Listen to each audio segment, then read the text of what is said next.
Yay, we're live. We made it. We're like 2 minutes late, but we were trying to decide if I should have my cab or a white wine, a Chardonnay, but we decided the cab is better. And Alicia, you have to introduce yourself. Hey everybody, so I'm Alicia. We decided the cab is better. I'm having a... And for some reason you I have forgot to what I'm introduce having. yourself. Oh, I have to what? Everybody, so I'm Alicia. We decided the cab is better. Oh, I hear something. For some reason I forgot what I'm having. Oh, I have to what? Everybody, so I'm so sorry. I had... Oh yeah, maybe close out of your thing. Technical difficulties. No, you're fine. I was just trying to decide if it was coming from my end or not. Okay. No, it was totally me. I had an extra tab open that I forgot about. You're fine. It's weird because like with YouTube, it always auto plays. Yep. We're good. Okay. I had a minor panic moment of like, are my earbuds messing this up? Okay. So anyway, introduce yourself. Cool. So I'm Alicia, and I also have a booktube channel on here. Right now, I'm having a gin and tonic. I just thought it was something refreshing that I can have, and I'm excited to talk about Pet Sematary. Yes. Oh my gosh. Alicia has been such a fun booktube friend to have. And we actually met on Andy's channel pretty much right when I started. It was back, was it in October? I think so. October, yeah. And I have just loved your content ever since. I'm so excited that you're here. And let me pull up some of these comments. I always feel like, what am I doing on lives? I have to think about so many things. Comments and, okay. You are excited. Thank you so much for joining. That is okay. No worries. So, yes, I am Savannah on Riveting Reads. And we buddy read Pet Sematary. And tell me what King books you've read before. This is my second finished King book. I've read The Shining, and I'm actually right now reading The Stand. I'm not that far into it, maybe like 200 pages in. Oh my gosh. But I haven't finished it. So this is going to be my third King once I do finish it. I am so impressed that you're reading The Stand. Funny story, I actually sort of started it a couple years ago, but barely any. I mean, and I just was too overwhelmed by the size. How many pages is it? So, funny story, we ended up getting the extended edition, which is 400 pages longer. Oh my gosh. Slightly over 1,400 pages. It's wild. It's so a big one. Is that bigger than it then? I think so. It is like 1,200 pages. But I know that the original version of this is only about 1,000. So technically it is longer unless you get the extended edition of The Stand. Yes, I'm so impressed. I can't wait to hear what you think of it. Because if you like it, I think I might read it. But also not to put pressure on you, but I for sure want to read it, even though I know that problematic scene is horrible and I hate it. And honestly, I'll probably like skim it. You know about that scene, right? Most do. I think you do. I do, and I feel like most people do. Yeah. Sorry, it lagged. But yeah, I think most people know about that scene and they cut it out of the movies and everything, thankfully. But I think I still do want to read it just because it's such a I think it's so important to our culture. I don't know. I feel like it is just, it's monumental to horror and I just want to read it. And I feel like his writing style really does suit that story. But anyway, enough about it. Wow. Yeah. I did not know there was an extended edition either until you told me that. I'm impressed. I'm impressed. All right. So first we're going to start with non-spoilery thoughts and everything. So I have my banners over here and I am going to start pulling them up. All right. So they're all mixed up. Goodness. Sorry, I'm a mess today. What happened with my thing? Okay. Well, first of all, let me go here.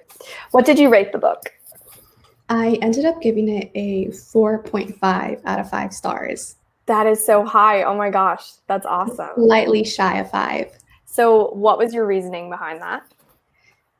So the only reason I didn't give it a 5 stars is because this was actually my second read of it. The first time that I read it, I DNF'd it. Mm-hmm. I just, I was in a really bad place at the time and I just wasn't reading anything. And I picked up Pet Sematary and it was just so slow at the beginning. And I couldn't get into the plot. I couldn't vibe with any of the characters. And every single time I picked it up, I just kept thinking, when is this going to pick up? Where is the story going? Why is nothing happening? So I just decided to DNF it and pick it up another time.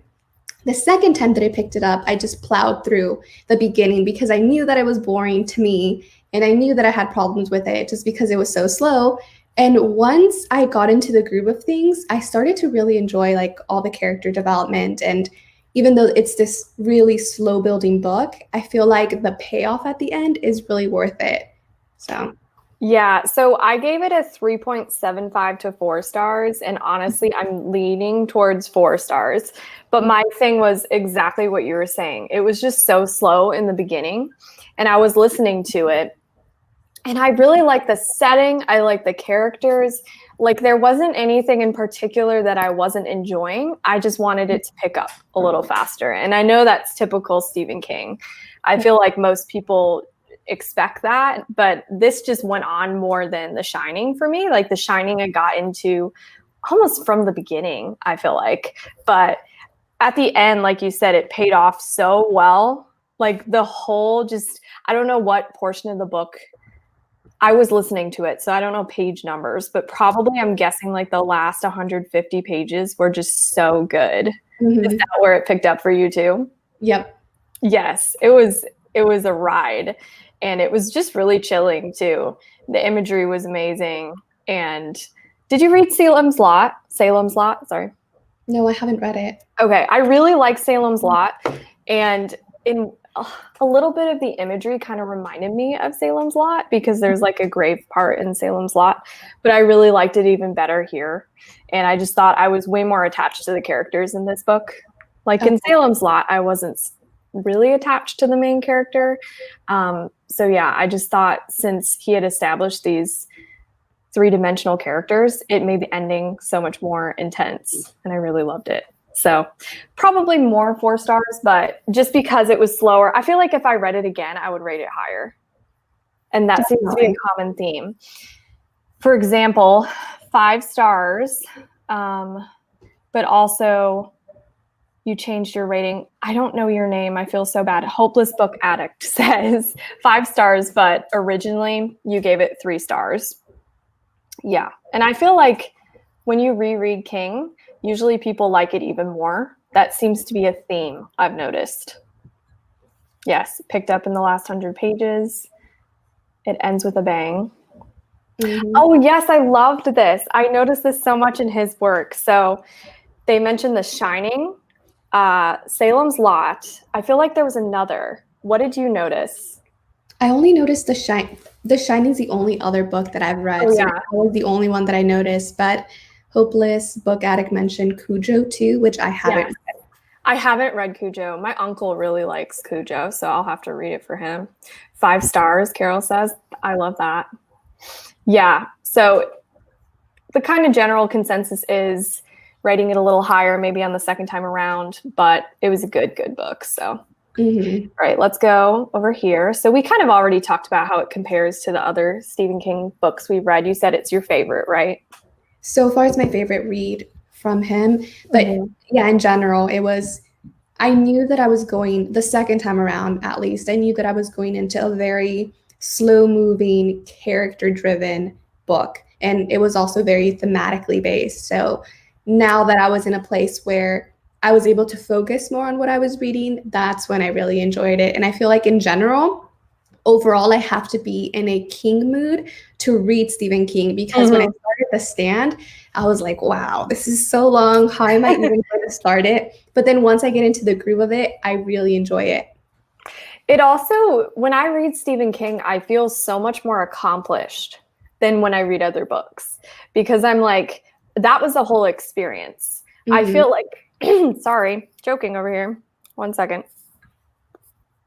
I feel like if I rate a thriller 5 stars, it was just like kind of that initial enjoyment of it. And some thrillers can be deep, but I feel like Stephen King's themes are always so deep and rewarding once you really sit with them and think and think and think. And my rating always goes up the more I think about it. So that is a theme. Yes, I haven't read Carrie. I know people like it, and it's really short. I love the movie, so I'm sure I would love the book. I just need to pick it up. Yeah. Haven? Is that by Stephen King? I did not realize that. There's so many titles I don't know. It's one of your favorites. I know. Oh my gosh. Yes, I haven't read Carrie last year. Oh, sorry. Go ahead. Oh no, I just said I haven't read Carrie either. What were you gonna say? Last year, there's a thrift store that we go to. It's actually where I get most of my Kings. That's where we got this like beautiful edition of Pet Sematary. I'm so jealous. And it was super cheap. But we went to this thrift store, and I found one called the Tommyknockers, and it's also by Stephen King. I had never heard about it, and I don't know what it's about, but I just got it, and it's on my shelves. Huh, I've never heard of that. Mm-hmm. Yes, I'm so jealous. I really, really want some of those old editions so badly because they're just gorgeous, and they have that timeless element to them for sure. I need to go thrifting for sure. Haven is the town in Tommyknockers. Oh, okay. Oh, okay. That's good to know. Yeah, his universes are all connected. And I remember when I was reading Misery, there was mention of The Shining too, because they were both in Colorado. So they mentioned the Overlook Hotel. It was like down the road. And I loved hearing that. Ooh, you're in for a ride, apparently. Good to know. Stephen King is usually a ride. It's like varying degrees. All right. So did you like the theme of the book and how it focused on such a serious topic like death and grief? What were your feelings about that?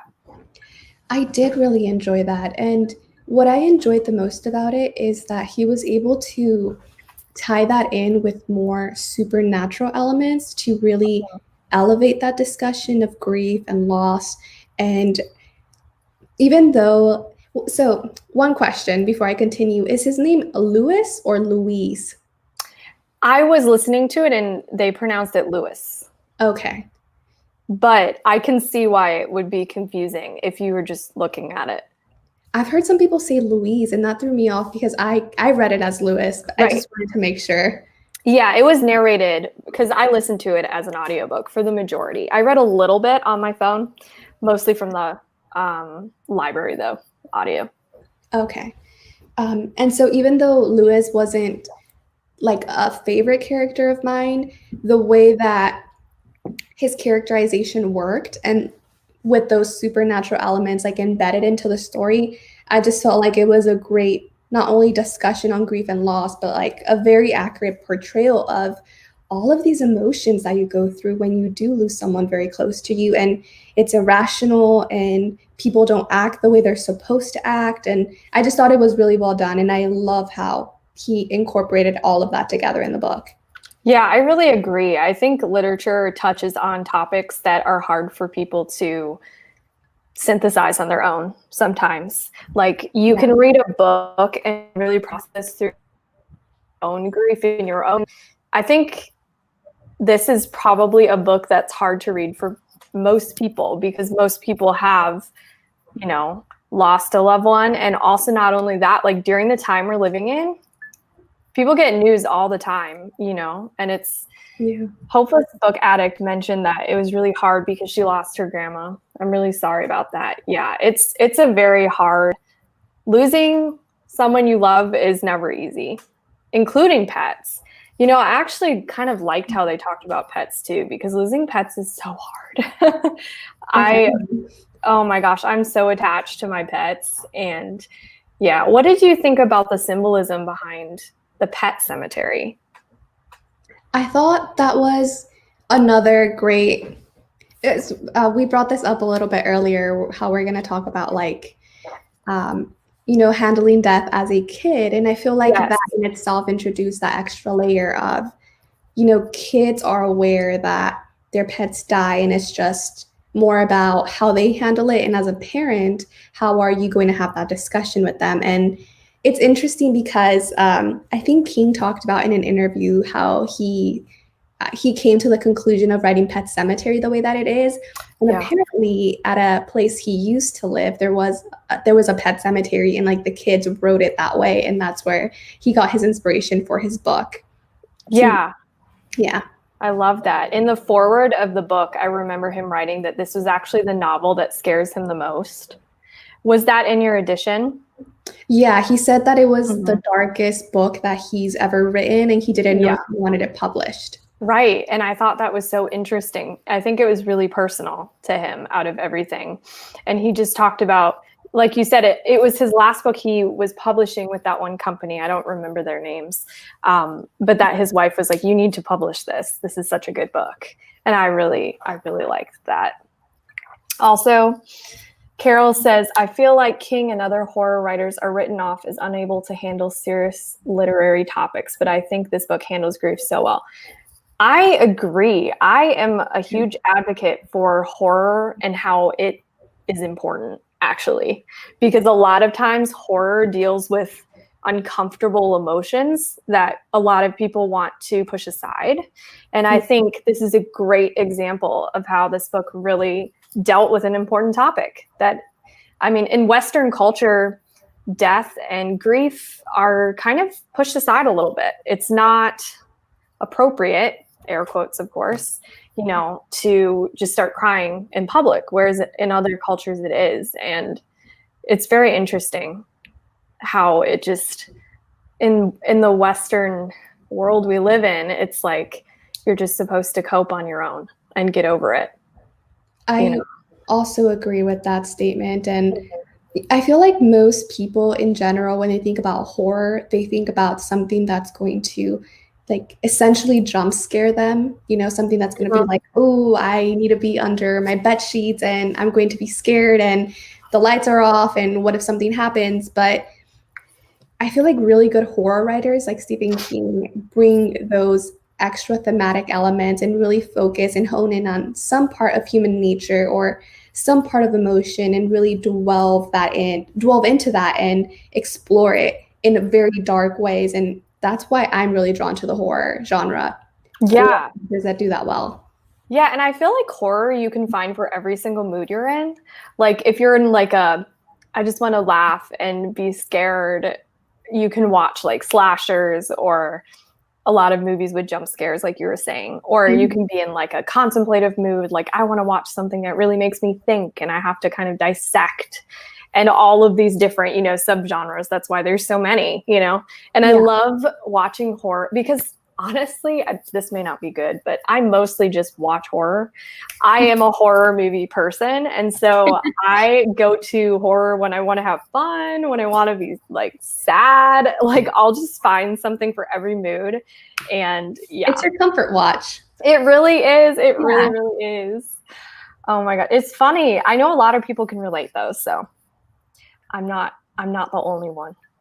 So let's get into spoilers. So if anybody's watching right now that hasn't read the book, you will be spoiled. But hopefully most people here have read the book already. I know quite a few people have, quite a few people haven't. It's one of King's more popular books to read though. So I want to know, what were your favorite parts overall? Overall, my favorite part was just those last 100 pages where everything just picked up and things started happening. But I did enjoy the earlier parts with the character development.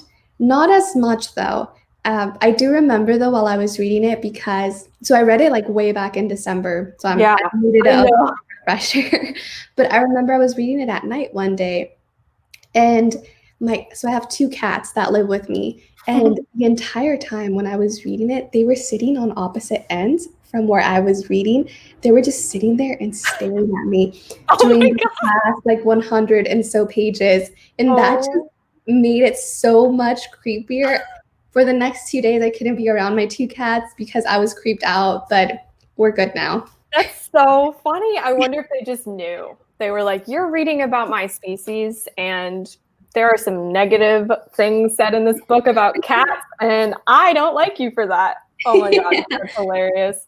By the way, hopeless book addict says we can call her Hope, which I love that you're called Hopeless Book Addict. I like that. Very cute. Your favorite part is the end when Judd lost his wife. Yes. That was really sad for sure. I loved his wife. I know she wasn't a huge part of the story. Like, we didn't get to hear a lot from her, but hearing about her from Judd was very heartwarming. I loved their relationship. It was very sweet. I agree. What were your favorite parts? So, of course, the ending.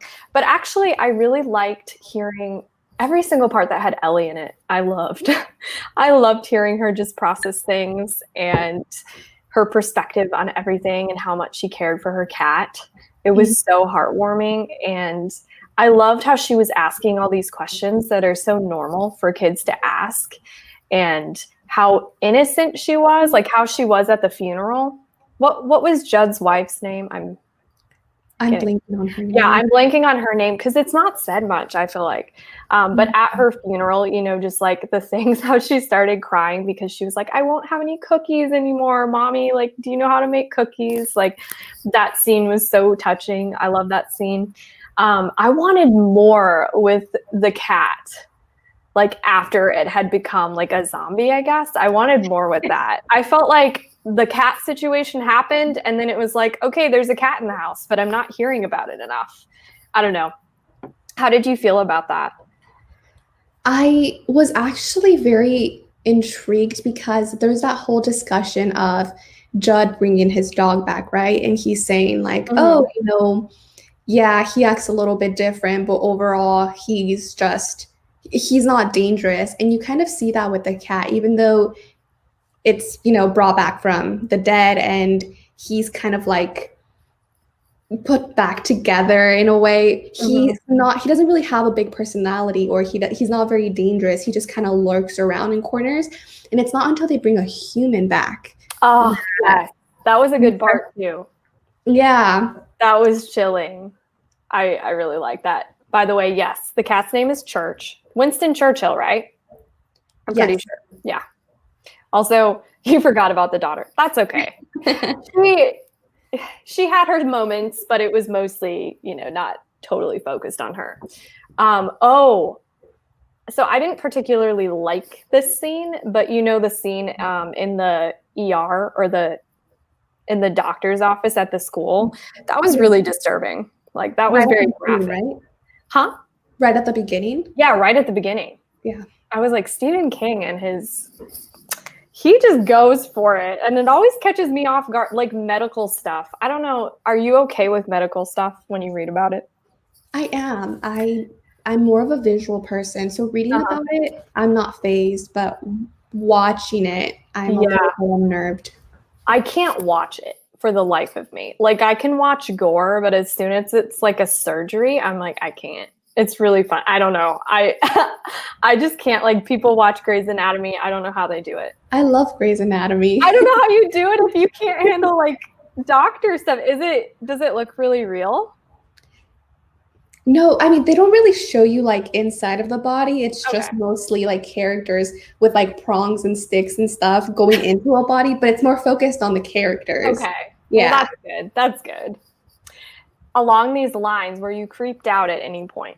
Well, but cat, you staring at you froze on my screen. I didn't hear the last thing you said.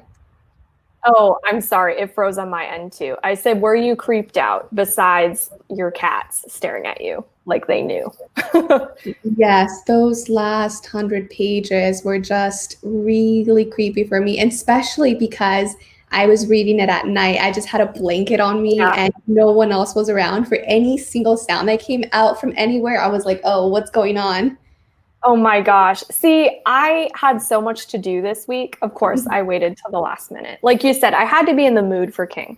So I was in the mood for King this week and I was listening to the audiobook. So it was light out, so I wasn't really scared. But if I were in your position, I feel like I would be. Like, if I were alone in the dark, just listening. And I guess I was creeped out. Like, at the end, I was creeped out. I guess I wasn't scared. But I feel like you should read Salem's Lot. Okay. I think there's some scenes in there that you would really like. Hmm. I'm going to try to convince you to read Salem. Okay. I actually have the book. I'm trying Yeah. to read A King like every 2 months or so. Yes, that sounds like a good, reasonable kind of plan for sure. Mm-hmm. Yes, there were some gross parts. I agree, for sure. Okay, so we already kind of talked about this a little bit, like what we wanted more of. Do you have any other thoughts on what you may have wanted more of? Not more of, but less of. Yeah.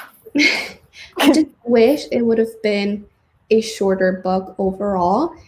I feel like if it was that way, more people would enjoy it to the level that the people that love it do, you know? I feel like Yeah. those first 100 or so 50 pages are just so difficult to get through, especially for people that don't read often, that if that was just condensed a little bit more, a lot more people would love it. I agree. I feel like it could have been, again, I listen on audiobook, but if there were like 100 or so pages shaved off, I feel like it would have been perfect. But that's kind of my overall like comment on Stephen King. I just feel like he goes on some tangents, bless his soul. But I'm like, I don't think the general population cares. But also, I'm gonna like people who love King probably appreciate it. So he's a really good storyteller. Have you read any of his short stories? No, I haven't. I just have them all here. I got Night Shift, and this is the first story collection that I'll be going into, but no, I haven't read any. That's awesome. Yeah. I need to read Night Shift. I think I'm going to start with that one, but I think that his short stories are going to be way better paced. That's my hope. But we'll hope. So, who was your favorite character or least favorite character? So my favorite character, even though I didn't really like him as a person, was Lewis. And I think that was just because he was such a flawed individual. King didn't try to make him this super parent or someone who is very self-conscious or super, like he was like a judgy person. When he met Judd at the beginning of the book, he's like, oh, he already had thoughts on him and how he thought he was going to behave. And he just seemed a little bit off-putting at times. But overall, that like flawness is something that I think every human can relate to. And I feel like that's why this book is so hard-hitting for so many people, because you have this flawed human being who is going through a lot of stuff. So he was my favorite character. I like that. I didn't think about it like that. But I really appreciate what you're saying, because I feel like you're right. You can see some of his, at least I can. If I were to be in that situation, I bet I would have been cycling through some of those thoughts for sure. And yeah, I think he was a really nice character to be the main focus. I mean, of course, The Shining, it's like, very different experience. It's like him slowly unraveling into insanity. But this one, he was just kind of like a normal guy with his own struggles, going through grief like we all do. Also, we have some comments saying that Night Shift is amazing. So that's awesome. Skeleton Crew is good. Is that another short story collection? I think it is. It might be. I think so. I could be wrong. Also, Hope says Judd and Church were my faves. Love how you include the cat. Of course, I love cats. Yes, you love Church too. I love that whole scene. Oh my gosh, when he was just like, this cat smells bad now. And Ellie's like, why does the cat smell bad? Get off my lap. It was so funny. You agree.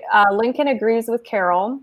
The Tommy Knockers is a trip. It freaked me out, but in a good way. Okay. It's so funny. I have never heard of this. If you had never said that, I would have never known. I feel like, oh my gosh. And I just ran into it at the store. I didn't know it existed until I saw it on the shelf. That's amazing. I need to go to more thrift stores and see if I can find some gems like that, because that sounds awesome. Who is your least favorite character, or did you even have one? My least favorite character was Judd's wife. And the only reason that was the case is because we didn't get too much information on her. She was just more of a side character that helped propel Judd as a character. So that's why she was my least favorite. But there was nothing wrong with her. I just wished we had more. Yeah, I think at moments Judd kind of annoyed me, if I'm being honest. Yeah. Like some of the comments about like he went down and visited a whore, I was like, really? Like I feel like that was kind of unnecessary. Like, yeah, we can have flawed characters, but also at the same time, like can't you make him like all likable for the most part? I don't know. That little like insight into their marriage like just kind of made me a little bit sad. Because I was like, your wife seems so sweet. I mean, like you said, we don't know much about her. But besides that, Judd was cool. I mean, it was really fun actually hearing an accent. It was really strong when I was listening. The accent was, I would not be able to mimic it, but it was really fun hearing that. Rachel. Yeah, I liked Rachel too. I wanted more about Rachel, actually. But I liked how her grief was just so, I felt her grief so much. Like the way she was handling it was so raw. And I just can't imagine losing a child. I don't want to think about that. It's horrible. Rachel was an interesting character because I remember that one scene where she's talking about her sister. I can't remember her name for some reason. Zelda, was it? Yeah. Mm-hmm. And so this is another thing that I really like about King, and that he doesn't have a limit of where to go to. And you can really see that in Rachel and how she's talking about her sister, even though she has this really debilitating condition. She's like, I honestly just wish she would have died because she was a burden on her. And I feel like even though that's a really fucked up thing to say, it's not something that wouldn't cross someone's mind for a split second. And I really like how he went there and made Rachel this more vulnerable person by saying this really sad and hateful thing about her sister, but it was how she was feeling. And I mean, I personally didn't like that about Rachel, but I like that King went there to help develop her as a character. Yeah, I agree. I mean, in this book, we got to see how people experience grief, in multiple different ways and the emotions they go through.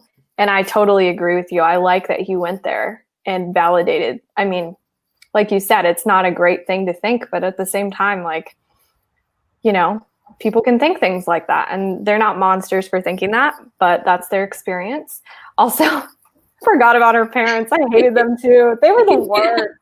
Like when her dad called and he was like, I'm sorry, I was wrong. I was like, I was like, are you really sorry though? And yes, they were a mess. I agree. Oh my gosh, her last line in the book, what was it? I remember it being impactful. I have to pull this up. Do you remember? No, you read it in December, so I should be the one remembering this. Early December. Yeah, you read it right away, which is awesome. The end of were they referring to the end of the book? I think that's super creepy. The epilogue, right? Okay. Okay, so darling. Yeah, I need context. Hold on. A cold hand fell on Lewis's shoulder. Rachel's voice was grating, full of dirt. Darling. Ooh. Oh, yeah, that is creepy. I remember hearing that and being like, that's a good way to end the book. It's really haunting. There couldn't be a better way to end the book, I think. Yeah. And then like the audiobook music started and I was like, yes, it was awesome. The story about the sister was very creepy. I agree. Oh, yes, darling. Well, like whatever exact word, just darling. Why is it not bringing it up? There we go. My computer was lagging. Yeah, she's a zombie. Yeah, that is disturbing. Gotta love some zombie action. Did you talk about who your favorite character is? No, and I was thinking. Well, I mentioned I really liked Ellie. I really liked Rachel a lot. I liked her more than Lewis. I wanted more. Kind of, it's funny. My two favorite characters are the women. Actually, the women were not focused on in this novel. Actually, which isn't that a theme with King? Kind of. Yeah. So should have expected that. But also Yeah, I really liked Rachel. I wanted more from Rachel and I wanted more from Ellie. Um, I liked hearing the backstory with Rachel. I just felt like there could have been more, like not just about her sister, but just about Rachel. Like, who is this woman? Like, I want some background. I do agree with you though, like how you phrased why you liked Lewis. I think that's really valid. And I think that makes me appreciate his character a little bit more. At times, I was getting annoyed by him. To be quite honest, I was like, I'm hearing too much of Lewis. Like, I need some other people in my life in this book. But yeah, that's kind of my long and short answer. How did Gage's? I hope that's how you spell it because I was listening to it. Yeah. How did Gage's? It is yes. Okay. How did his death affect you when it happened? Were you shocked? Were you surprised? I knew that part was coming because I had watched the movie already. Although in the movie, I believe it's Ellie that dies, at least in like the newest adaptation of that movie. Oh, really? Okay. Yeah. I'm going to watch that maybe even tonight. Was it a good adaptation? I really liked it. Okay. Yeah. Rotten Tomatoes didn't. And I was like, But I don't always trust Rotten Tomatoes. So I liked it. It was enjoyable. okay. That's good to know.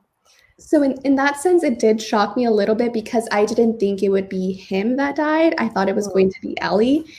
But I overall have not a weird relationship with death, but I'm someone who takes impactful moments in my life and I have a delayed response. Like a couple of years ago, my uncle ended up dying and he was the person that raised me. He was the person I was super close with.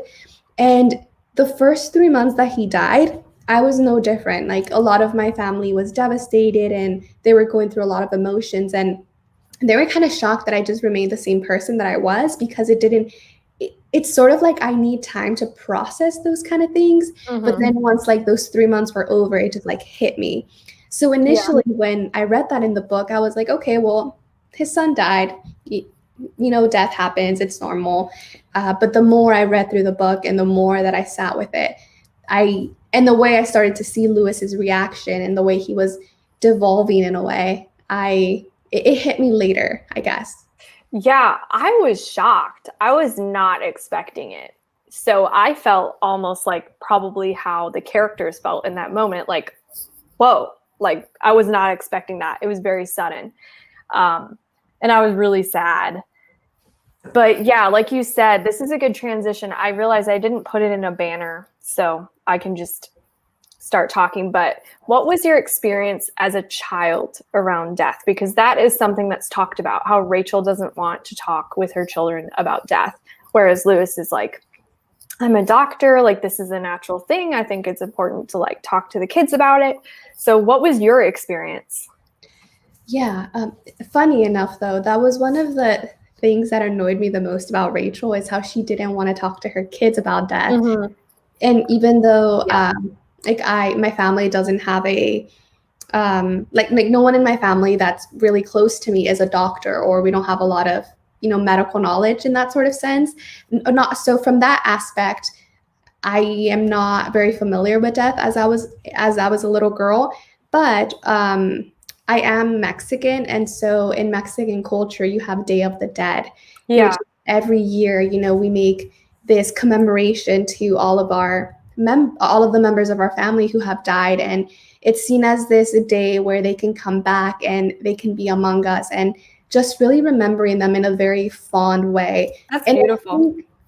That's really that happened since I was a little girl. So death to me has never been this very sudden, shocking thing that happens. It's just more of a thing that just happens to everybody eventually, but it's fine because they get to come back once a year and you can like feel them around you, or you can remember them in the way that they were. So that's my relationship with death.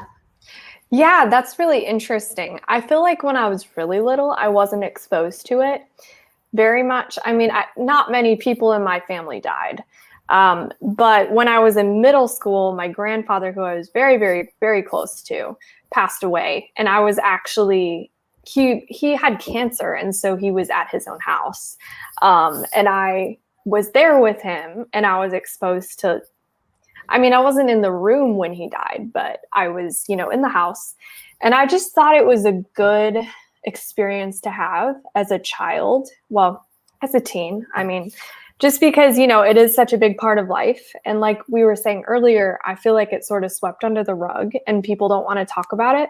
But to go through grief is to kind of let yourself go through the process. Like you said, like you have denial for a long time, or, you know, everybody's different. But I think it was important for me to experience that. And also, like you were saying, death can almost bring families together as well. That's kind of something beautiful that can come from it, because you can remember how that person affected each and every one of you in a different way, and you can all come together and celebrate their life. So yeah, it wasn't really hidden away from me like it was in this book, how Rachel like didn't even want to acknowledge it. But I know that a lot of people's experiences are much different than mine. And some people haven't even seen open caskets, and like there's different, you know, levels of what people have been exposed to. So yeah, I was just curious to hear your experience, because everybody is so different with their experience and their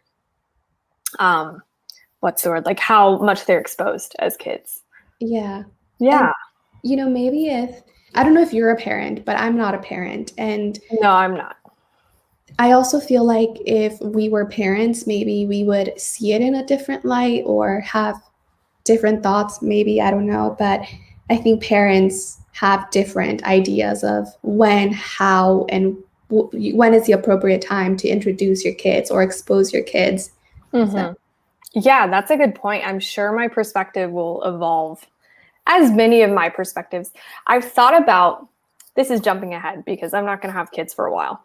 But whenever I do, me being a book lover, I'm like, what books can I expose them to? Like, I'm so excited about, I'll like notice books in Target, and they'll be like really good selections of actually like inclusive books for multiple different cultures, and I'll get really excited and I'll be like, when I have a kid, like I can't wait to actually expose them to like all different kinds of people and cultures, because I feel like I didn't really get that growing up, and I'm not faulting my parents, but I can't wait to do that for my kids in the future. So I agree. Kind of a different issue, but yes.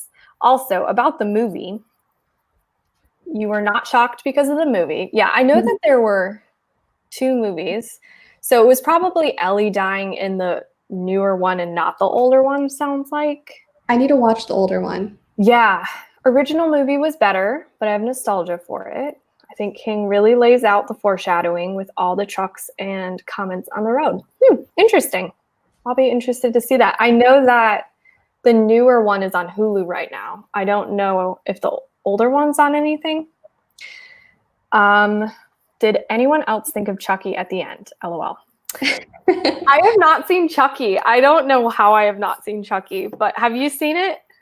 Yes, I have. How have you not seen Chucky? I don't know. I think it's because, well, which one? There's so many. Like the very original one? That's true. Yes, I think I've seen up to like Chucky and the Bride, or I forgot what the name of it is, but Chucky and his Bride. I've seen everything before that. Is it worth it? But I love them. You know, I don't know, because the really old ones feel like old movies, you know, like when you pop. Yeah. So I don't know. I feel like nowadays, and maybe it's because of technology and everything, like I quite enjoy like the experience of watching the like HD quality movies, and I feel like older movies don't always have that.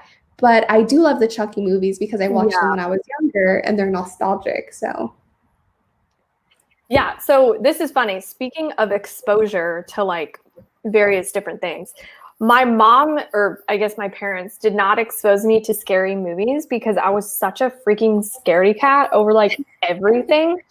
Like, okay, do you remember Blockbuster? I'm sure you do. Yes. Yeah, so I would go into Blockbuster, right? You know, whatever, casually. And I would see scenes from Harry Potter, which is not scary at all. Well, I mean, there's some like intense parts, I guess, but I would see them and I would freak out. So my mom was like, yeah, we're not like exposing you to horror movies like anytime soon. But then when I was in middle school, I actually started watching horror. So I think I kind of like skipped over when I probably would have seen Chucky. But I remember seeing Chucky like at the video store. And I also remember seeing all the like scary movie like art, you know, on the front of all of them. I was so intrigued, but I was like, I can't watch these, but I'm really intrigued and I know I'd be scared. But did you do that as a kid? Like look around the movie store and everything? I did. So my aunt actually owned a like a DVD movie rental store when I was younger. Oh my gosh, no way. Yeah. So That's so cool. I would get to watch a lot of movies when I was younger, and she did have those more horror theme, movies. And I don't remember if I watched them or not, but I don't think they ever creeped me out. Because I feel like back then I would see them and I'd be like, oh, no, that's fake. You know, they're wearing a costume or they have makeup on or something. Yeah. See, I did not have that capacity as a kid. I was like, it's real. And so I like couldn't separate like makeup and like acting. Like that was not being processed in my head. But, you know, have you seen Midsummer? I have. You have. So you know the scene that I have, and you know the like violent scene in that movie? Well, are there a couple? I mean, the first one, like the shocking one with the cliff. I was watching that. I rewatched it and I was like, I have to remind myself like this is fake. Cause like that was an intense scene. And that was really, I mean, even now I'm pretty desensitized, but that scene like bothered me. I was like, oh gosh, like I have to remind myself this is stage makeup. Like we're good. Like, did you have that experience in that scene or were you okay?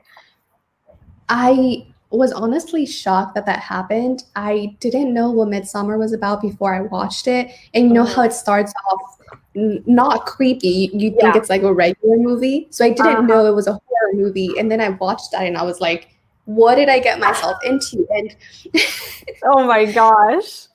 It was a wild ride. My husband, like, we were sitting there and I was telling him, I was like, there's this one part. And he was like, okay, just warn me. And we both ended up like seeing it. But then I forgot about the second part. Like the first initial thing happens. And then there's the second thing. I'm trying not to spoil it in case anybody here hasn't seen it. But the second thing I forgot happened. And the second thing was more gory. And I was just like, oh my gosh, I forgot to warn you about that one. Are you talking about, I'm going to be as vague as possible about when they go into the room and there's like strings and something with the back? Oh my God, I forgot about that part too. Yeah. I'm so dumb. I'm sure this is not actually possible. But I was like, is that possible? Like, could somebody still... it's probably not possible. But also, Benedict says yes. The whole movie... Oh, sorry. Here we go. That scene had disturbed me for so long. And then that whole movie... Yeah, I agree. Also, Hereditary was pretty shocking, too. Yeah. It wasn't quite as gory, if I'm remembering it right. Am I wrong, though? It probably was. It wasn't as gory, but the atmosphere was just so creepy. Like, after watching Hereditary, just any clicking sound just bothered me for like a whole month after. Or do you remember The Conjuring where it was like... Do you know what I'm talking about? Yep. Sorry, guys. Every single live I do, it goes to horror movies at the end. Like when we're done discussing whatever we're on, like we are to horror movies because I am obsessed. Before we continue talking about horror movies, do you have any last thoughts you want to say about Pet Sematary? And then we can just kind of like chill. Yeah. I guess my final thoughts is that I thought that it was a great exploration of grief and loss, and that anybody who wants to read it but But doesn't know if the payoff is worth it. It's worth it. Just push past those 100 or 150 pages, and I think that they'll think it's a great book at the end of it. I agree, because I was not going to rate it very high. I'm going to be honest. Like, for a while, I was like, I don't want to rate this bad. I really want to like this book, but it's really slow. And then all of a sudden I was like, wow, like this is a good book, and it paid off for sure. Also, there's a bit of a lag on my computer. I see another question that I want to answer, so I'm just going to read it from my phone. And it says, great choice. What's the next book? So you're reading The Stand. Oh, it just loaded now. For me, my next Stephen King book, oh gosh, I don't know. I really do want to read Night Shift, that collection. But for like an actual novel, I really want to read it, but I'm so intimidated because of the length. And so I may do what I know a lot of people do, is read it while they're like moving, because you can listen to the audiobook and get so much stuff done during. So I may do that. So I may save it for when I'm like packing up our house, and that'll probably be in the summer. So okay. Before that though, I don't know. What do you think I should read next? I need some suggestions from you and the people listening. I would love to know. So someone mentioned Carrie earlier, and Carrie, yeah. Have you read it? I haven't, and I haven't been like super interested in it, but also I feel like I should read it, if that makes sense, because it's really short, and it's, his first published work. I don't know. Have you read The Long Walk? So he originally published it under Richard Bachman. I think now it's probably listed under Stephen King. They probably republished it, but that one is a really good one that you might like a lot. It has a really good dystopian feel, and it's kind of a commentary on war. So I would recommend it. It is a good summer read. Yeah, I agree. I think that would be a good time to read it. Carrie, yes. I'm doing classic Stephen King novels kind of as reviews on my channel. And I have done Salem's Lot, The Shining, Misery, and now I'm about to do Pet Sematary. So I want to keep it more horror-y, but I know that Stephen King has written some really good other ones, like The Green Mile. I know that's really good, apparently. A lot of people really like 11/22/63. Oh, yes. Yeah. And isn't that more like sci-fi? Is that what you would categorize it as? I've heard it's more like historical fiction. Yeah, you're right. I was thinking like the time traveling thing, but then I was like, I guess that's more historical fiction. So I have The Dark Half. Is that part of the series? I'm thinking of the Dark Tower series, so probably not. The Dark Half. I need to write these things down. Well, I suppose it saves the chat once I finish. Firestarter. I've heard some good things about that as well. Cujo, I'm interested in, for sure. What do you think after The Stand? After The Stand, I think I'll jump right into Night Shift. And then after that, I really want to pick up Carrie, just because it's his first novel ever written. Now, don't quote me because I could be wrong, but I think that The Long Walk was the first one he published under Richard Bachman, his pen name. So if you do want to get into the Bachman kind of work that he's done, that one would be a good one since he published it first. And if I'm remembering right, I think he started writing it when he was in college. Again, don't quote me. Don't come for me if I'm wrong. But I remember I read it a couple years ago, and I remember reading that about it. But I just wrote it down. Yes, Cujo. Also, The Long Walk is so disturbing, in a different kind of way. Very, very disturbing. I would love to discuss it with you if you read it and hear your thoughts for sure. Yeah, so looks like I'll be choosing from Firestarter, Cujo, Carrie, Night Shift. I mean, I have a bunch here that I'll get to it. The Dark Half. I'll have to look into that and see what that one's about. I'm I writing hadn't them heard down. of that one before. I just wrote it I down. hadn't either. Yeah. Yeah. Have you seen other Stephen King movie adaptations? I've seen In the Tall Grass and what was the name of that one? 1920, I believe. Is that the name of the movie? 19 something. I think it's 1920. Yeah. Pretty Something sure. along those lines. I've seen those two. Did And you like them? I did like them. And The Tall Grass was creepy and weird. At some point I was like, what's going on? Yeah. But yeah, I liked it. Ooh. Mhm. Have you seen Gerald's Game or read Gerald's Game? No, I haven't. That one's really good. It's It's really on heavy Netflix, right? topics. What? It's on Netflix, right? Yeah, it's a Netflix original. It's really good. I would love to know if people watching have seen it and if they like it. I read it as well. I think I finished it. I have this problem where if I watch something first, if I'm rereading or like if I pick up the book after, sometimes I'll lose interest, which is so bad. I wish I wasn't like that. So that's why I always really try to read the book first and then watch the movie, because I don't want the movie and like the imagery from the movie to change my thoughts on the book. Except The Shining. The Shining is like totally different. So I was okay watching the movie before the book. That happened to me with Gone Girl by Gillian Flynn. I watched the movie and I loved the movie so much that when I went to the book, I was like, okay, I want to rewatch the movie, so I put it down. Yes, yes. Also, Carol said Gerald's Game movie is great. Yes, I'm glad I'm not the only one with that problem.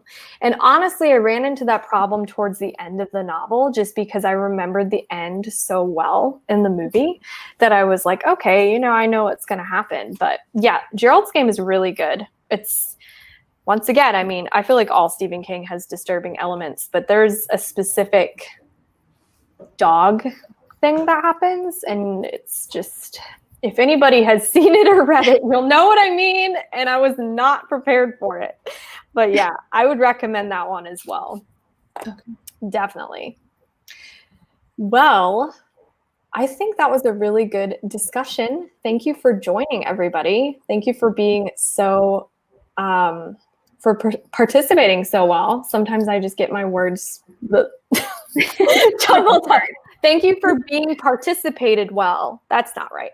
But thank you so much for participating and for all of your opinions and thoughts.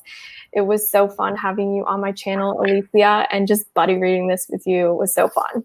I would love to buddy read in the future, even if it's not Stephen King. Just buddy reading was so fun with you. I might pick up it by the summer. You never know. Yes, that would be amazing. Oh, thank you for enjoying. Yes. Also, the Tommyknockers book really got to me. The movie was just okay. I live on a different planet or something. I never knew this existed. Like a movie, a book, I did not know. I didn't know there was a movie. So thank you for letting me know. Yeah, definitely more Stephen King. Yes, very good author. Very, very good. All right, well, I think we're going to sign off now, but I hope you all have a wonderful afternoon or evening or morning, you know? I don't know where you are in the world, but have a nice day. Bye, guys.